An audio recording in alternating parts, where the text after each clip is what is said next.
네, 안녕하세요. 네, 지금부터 대장동 사건에 대한 성남시의 재산 가압류 진행 과정을 발표하는 기자회견을 시작하겠습니다. 신상진 시장님께서 기자회견문을 발표하시겠습니다. 예, 안녕하세요. 예, 신상진 시장입니다. 예, 오늘 갑자기 어저께 연락드리고 긴급 기자회견 장에 참여해 주신 우리 언론인 여러분, 기자님들 감사합니다. 예, 오늘 기자회견을 제가 말씀드릴 내용은 김만배 일당의 대장동 비리 이익에 대한 검찰의 1심 판결에 대한 항소 포기를 한 것을 우리 성남 100만 시민은 도저히 용납할 수 없기 때문에 우리 시민의 권익을 최우선시하는 성남시장으로서 사회 정의적 측면이나 시민의 권익을 찾는 문제나 이런 측면에서 그동안 이제 정성호 법무장관과 그 검찰 관계자들을 직무유기와 직권남용죄로 이미 고발한 바가 있습니다. 이후에 가압류를 목록을 저희가 신청해서 받은 결과 분석해서 우리 시에서 도계공에서 가압류를 했습니다. 그 결과 하루하루 좀 뭔가 상황이 좀 또 새로운 게 나타나고 그래서 중간 보고를 좀 우리 언론인 여러분들이 개별적으로 문의를 많이 하셔서 일괄해서 전체적으로 한번 중간 보고를 드리는 게 좋겠다 이렇게 생각을 해서 오늘 기자회견 자리를 갖게 됐습니다. 시간 내주셔서 감사합니다. 그러면 내용을 좀 말씀드리도록 하겠습니다.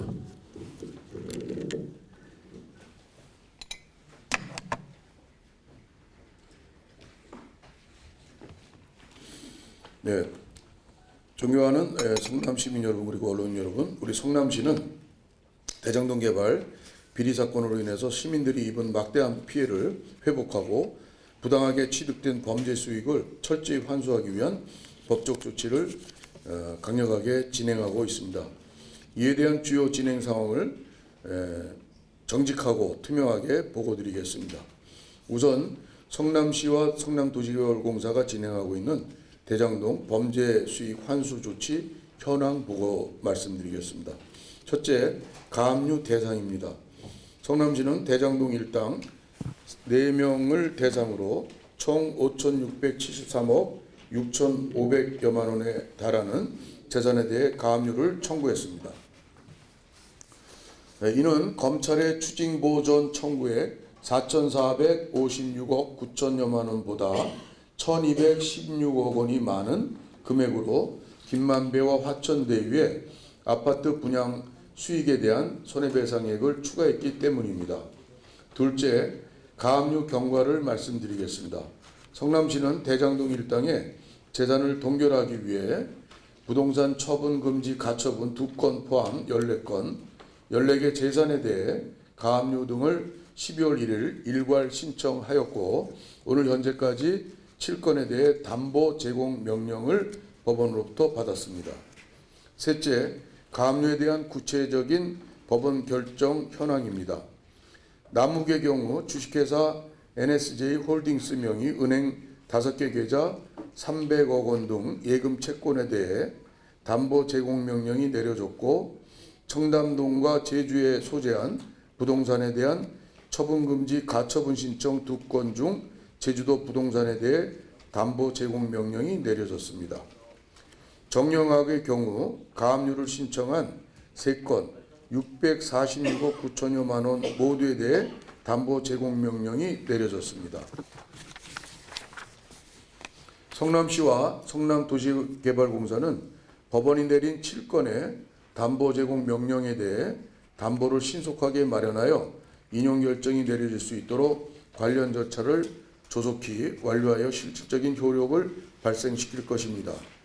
이처럼 법원이 성남도계공의 가압류 신청의 담보 제공 명령 등을 빨리 결정해 준 것은 대장동 일당에 대한 가압류 신청을 상당히 타당하다고 인정한 것이며 가압류의 인용 가능성이 높다는 것을 의미한다고 봅니다. 김만배의 경우 가압류 신청액은 4,200억 원인데 법원이 4건 중 화천대유 등 3건에 대해 청구 취지를 일부 보완해달라는 보정 명령을 내려 내일 10일까지 보정 서류를 제출할 예정입니다.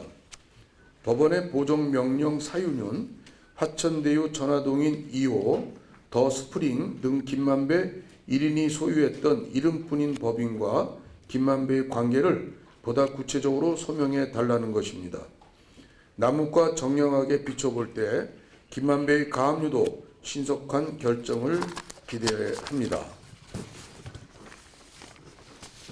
또한 나머지 가압류 신청건들에 대해서도 성남시의 피해 상황과 환수의 당위성을 적극적으로 개진하여 모든 신청에 대한 인용 결정을 끌어낼 수 있도록 우리 시에 역량을 집중할 것입니다.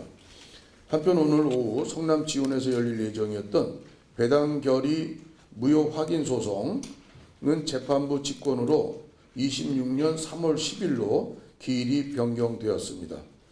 참고로 배당 결의 무효 확인 소송은 2023년에 제기했던 소송입니다.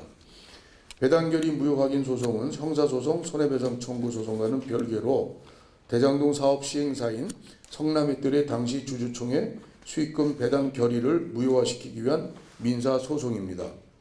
이 소송이 인용될 경우 대장동 일당들의 수익 배당 자체가 원천 무효가 되기 때문에 사실상 범죄 수익을 환수하게 되는 소송인데 3개월이나 늦춰졌습니다. 이러한 검찰의 대장동 사건 항소 포기로 인해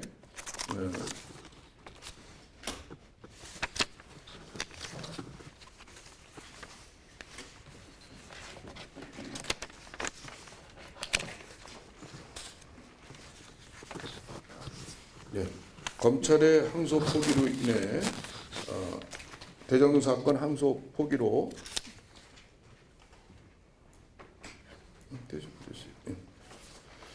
검찰의 대장동 사건 항소 포기로 인해 민사재판을 통한 성남시민 피해 보상의 중요성이 더욱 커진 상황에서 해당 재판부가 뚜렷한 이유 없이 기일을 변경한 것에 유감을 표합니다. 아무래도 2심 판결을 형사재판 판결을 보고 배당 무효 확인 소송에 대한 변론기를 잡지 않았나 이렇게 추정은 해봅니다. 과연 과연 신속한 권리구제를 위한 공정한 재판이 진행될 수 있기를 우리 91만 성남 시민과 함께 지켜보고 있습니다. 존경하고 사랑하는 성남 시민 여러분, 성남시는 대장동 일당의 범죄로 취득된 단돈 1원까지도 꼭 환수하고 우리 사회의 정의와 정의를 세우고 이러한 부도덕한 범죄자들이 서로 수익을 나눠 갖고 또 검찰은 것을 권력은 봐주고 하는 이러한 잘못된 일이 이 땅에 다시 없어야 된다는 생각으로 우리는 모든 노력을 다하여 환수에 최선을 다할 것입니다. 시민 여러분 그리고 언론인 여러분의 많은 관심과 성원을 부탁드리면서 기자님 낭독은 마치겠습니다. 감사합니다. 네, 다음은 질의응답의 시간을 갖도록 하겠습니다. 시장님 안녕하세요. 저 채널A 신진섭이라고 합니다. 그 김만배 가압류 4천억 정도 된 보정 명령이 나는데 내일까지 가압류를 다시 제출을 하신다고 하셨는데 어떤 방식으로 보완 수정을 할 건지 좀 구체적으로 설명을 해주시면 감사하겠습니다. 아마 보정 명령의 취지는 화천대유와 김만배의 그 관계. 화천대유는 이제 법인인데 어떻게 김만배에 대한 범죄 수익을 김만배와 어떤 관련이 있느냐, 이제 그거에 대한 소명이 필요하다 이렇게 이제 보고 있습니다. 그래서 화천대유는 사실상 지배주주 김만배의 1인 기업입니다. 사실은. 그래서 완전한 지배 상태죠. 그래서 재산 혼용이라든가 여러 가지 일이 있기 때문에 화천대유의 법인격을 이제 부인하는 그런 차원에서 그동안 진행이 되어 왔기 때문에 저희는 그런 논리로 법인의 어떤 형해화된 김만배 1인의 그런 기업으로서 그것에 대해서 저희가 소명을 보완해서 서류를 내일까지 제출할 예정입니다. 화천대유가 곧 김만배 1인 지배주주 기업이라 이거죠. 근데 요거를 그냥 사실은 검찰의 가압류는 이제 인정이 돼서 이렇게까지 가압류에서 이렇게 왔는데 굳이 요거를 좀 이렇게 법원에서 하는 거는 글쎄 그 뜻이 무엇인지 좀 더 지켜보고 제가 대응을 해야 될 거라고 생각을 합니다. 네, 다음 질문 받겠습니다. 제일 첫 번째 조기 기자분.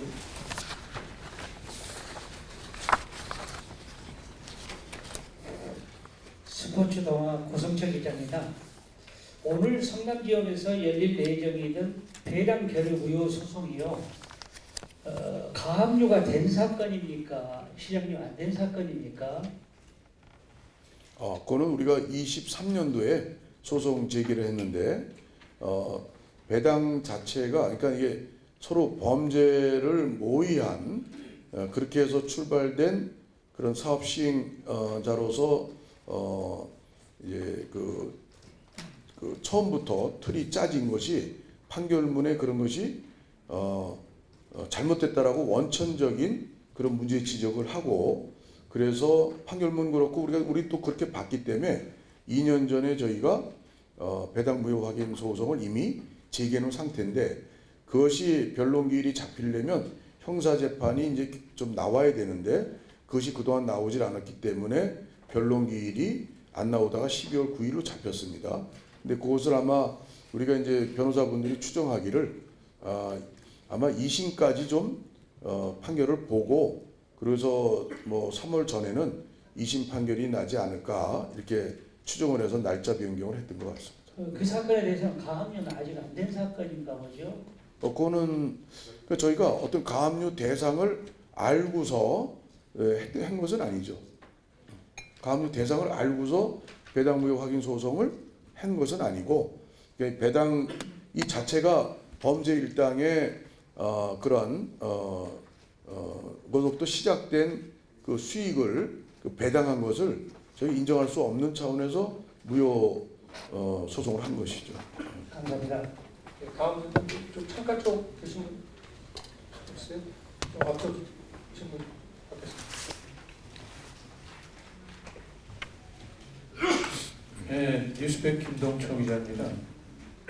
성남시가 이 가압류를 이렇게 발빠르게 적극 추진하게 된 그 동기와 굉장히 빨리 대응을 하신 것 같아요. 그리고 약 5,700억 원의 그 금원이 가압류시 전부 성남시 재정으로 귀속되는지 그 다음에 이거를 해결하기 위해서는 어느 정도 시간이 소요되는지 한번 말씀해 주십시오. 예, 가압류를 저희가 빨리 하게 된 이유는 우리 뭐 언론에서도 보셨겠지만 보도에 남욱이 자기는 1심 판결에 추징된 것이 없기 때문에 강남의 도곡동의 모 부지에 대해서 자기는 이제 가압류를 해지해 달라 이렇게 하겠다는 그런 이제 우리 뉴스에 보셨을 겁니다. 그래서 그것이 만약에 해지해 준다면 우리가 여러 가지 지금 뭐 배당 무효 확인 소송이라든가 또 민사 소송을 5억 1천만 원을 24년도 10월에 했습니다. 제기를. 근데 그것은 적게 5억 1천만 원만을 한 것은 이게 몇 천억을 전체를 상대로 우리가 소송을 제기하면 인치 때만 몇십억이 들고 그래서 할 수 없이 이제 이렇게 작은 액수로 해서 거기에 이제 형사재판 결과 보고 이제 하겠다라는 이제 그런 뜻으로 우선은 적게를 이제 했습니다. 부담이 돼서. 그래서 그렇지만 이제 여러 가지 그런 재판도 걸려 있고 여러 가지가 진행이 될 텐데 가압류된 물건들에 대해서 남욱이 신청한 그 가압류 해지에 대해서 수용이 된다면 저희는 만약에 재판에서 이겨도 찾을 게 없어집니다. 그래서 가압류를 그대로 묶어두기 위해서 우리가 신속하게 발빠르게 대처를 한 것입니다. 그러면 이제 이 재원이 다 성남시로 기속이 되는죠. 그거는 이제 뭐 판결 결과를 봐야죠. 일단은 우리가 최대치에서 그렇게 가압류를 해놨습니다. 네, 다음 뒤쪽에 계신 기자분 질문 좀 받겠습니다. 뒤쪽에 안 계신 것 같은데 좀 다른 기자분 세 번째 안경 쓰신 기자분 마이크 좀 내주시죠. 세 번째 안경 쓰신 분이 세 분이 손 들었는데 경기의 노현석 기자입니다. 그 14건 중에 지금 7개가 담보제공 명령이 나왔단 말이죠. 전체적인 청구 금액이 워낙 크다 보니까 그 담보제공 명령에 대한 금액도 상당히 클 것으로 보여지는데 현금 공탁 아니면 보증보험 공탁을 하실 것 같은데 보증보험 공탁을 하더라도 수수료가 굉장히 클 것 같아요. 거기에 대한 예상은 어떻게 보완하시나요? 예, 우선 뭐 정형학 300억 통장에 대한 그 가압류는 그 담보 제공은 저게 좀 이제 보증보험으로 다 처리가 가능한데 거기에 3분의 1이 좀 넘는 120억을 담보 제공 명령이 떨어졌어요. 그래서 그것은 저희가 보증보험으로 해서 처리할 수 있고 도시개발공사에서 이사회에서 이제 이사회 결의가 있었죠. 예, 그렇게 해서 뭐 다행히 이제 현금으로 하면 좀 상당히 부담이 될 텐데 그렇게 처리를 해나가면 될 것 같습니다. 보증보험 수수료는 상당히 클 거 아니에요? 수수료 얼마 되죠? 0.085%. 0.085 그러니까 120억에 20만 원.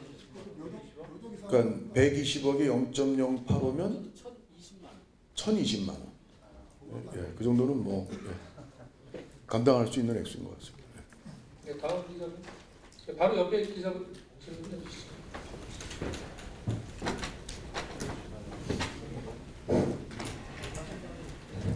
뉴스준 정기대 기자인데요.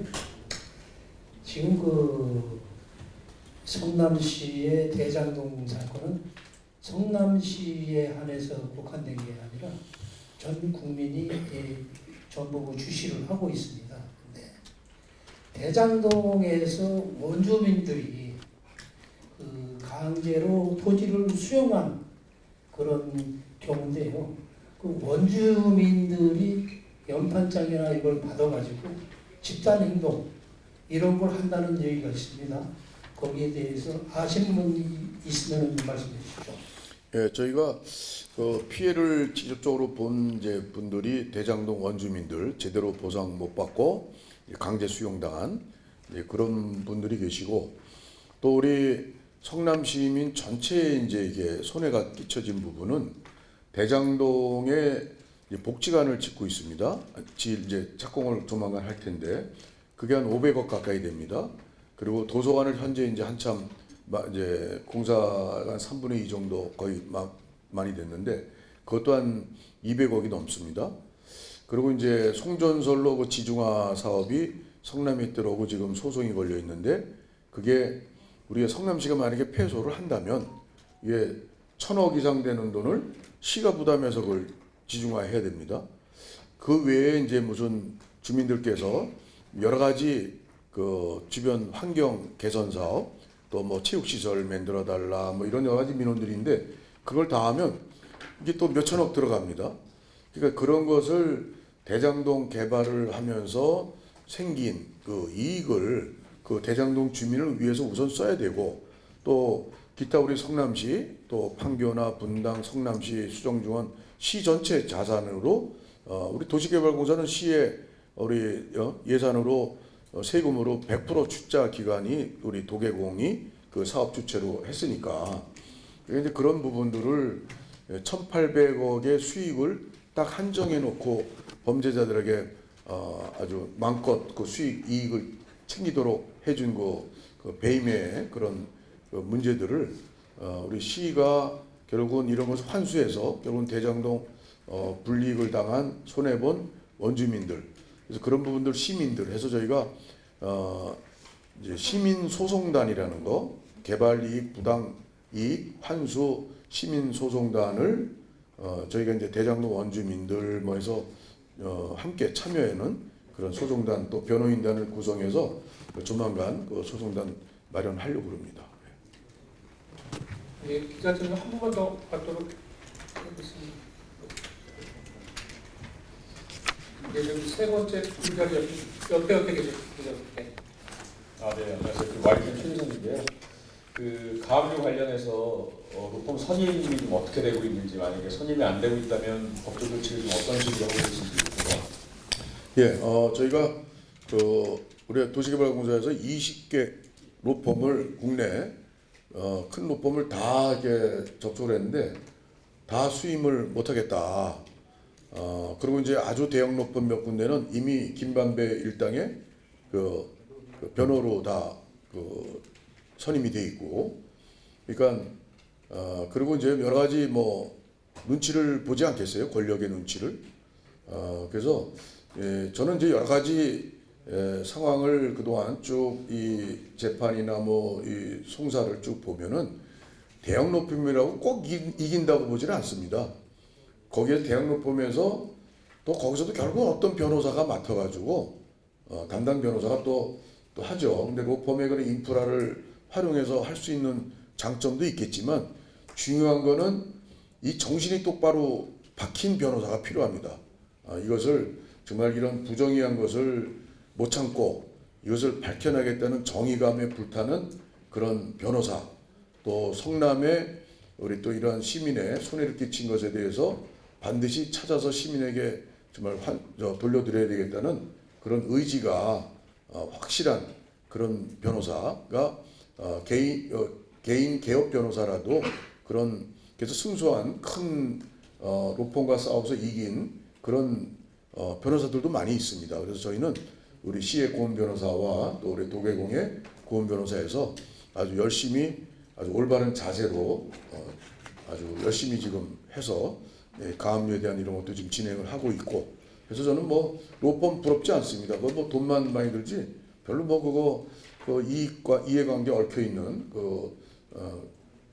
그런 거에 대해서 우리 연연하지 않고 정말 실력 있고 아주 헌신적이고 또 좋은 자세를 가진 그런 변호사들과 함께 이런 반드시 이론도 남기지 않고 우리가 환수할 수 있는 그런 최선의 노력을 하는 중입니다.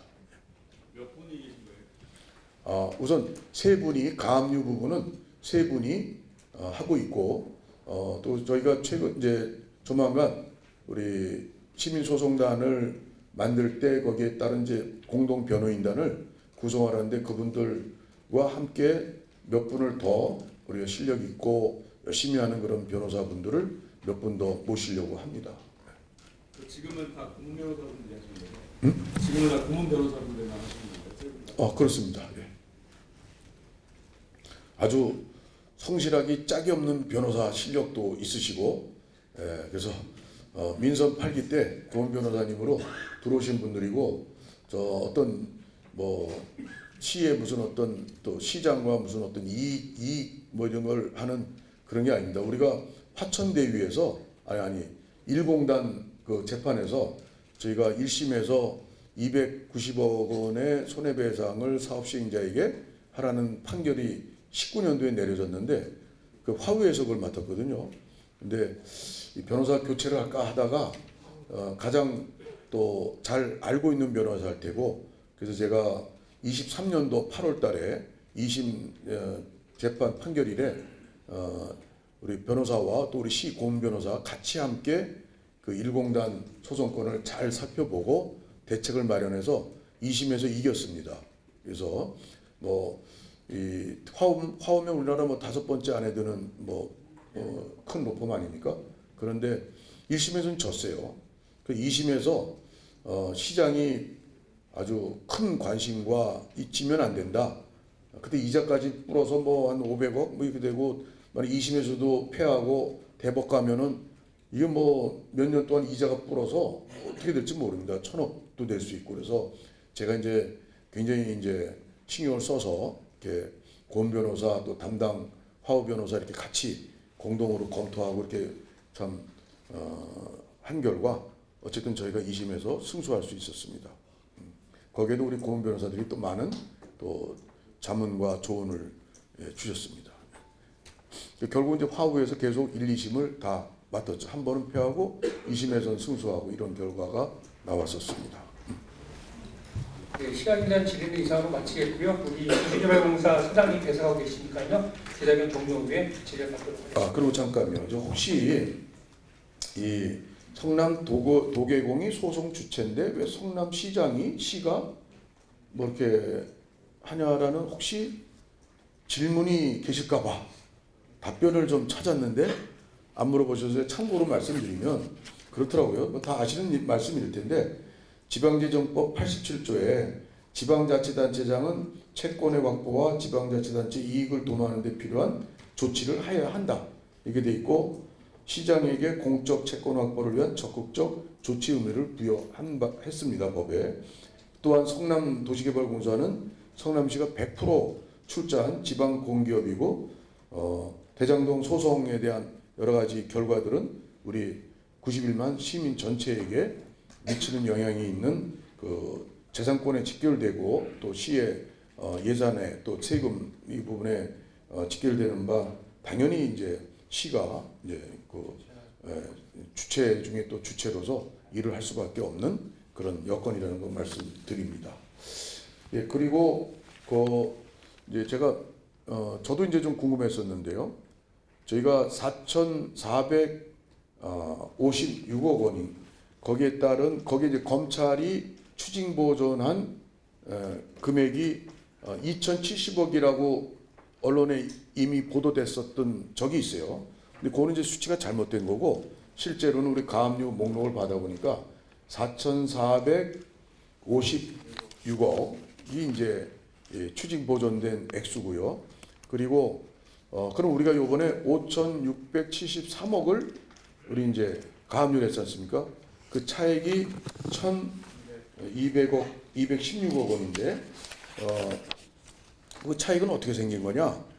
그거에 대한 의문을 갖고 계실 수 있는데 이제 그 3천 이게 저희가 이제 검찰이 7,800억의 토지 개발 그 아파트 분양 수익이 총 7,800억에 달한다. 개발 이익이 이렇게 이제 그것은 돼 있죠. 그래서 근데 그 중에 검찰이 4,456억 9천여만 원만 추징 보존한 것은 그거는 압류 물건들이 그런 이제 액수가 된다고 저희가 보고 있고 그러면 1,216억 원의 차액은 저희는 왜 더 많이 했냐?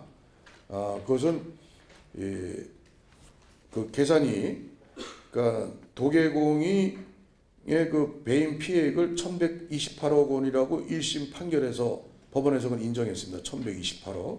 그리고 화천대유 등의 아파트 분양이익이 4,408억 원에 달하기 때문에 50 플러스 1주 거의 절반으로 하면 2,204억 원이 저희가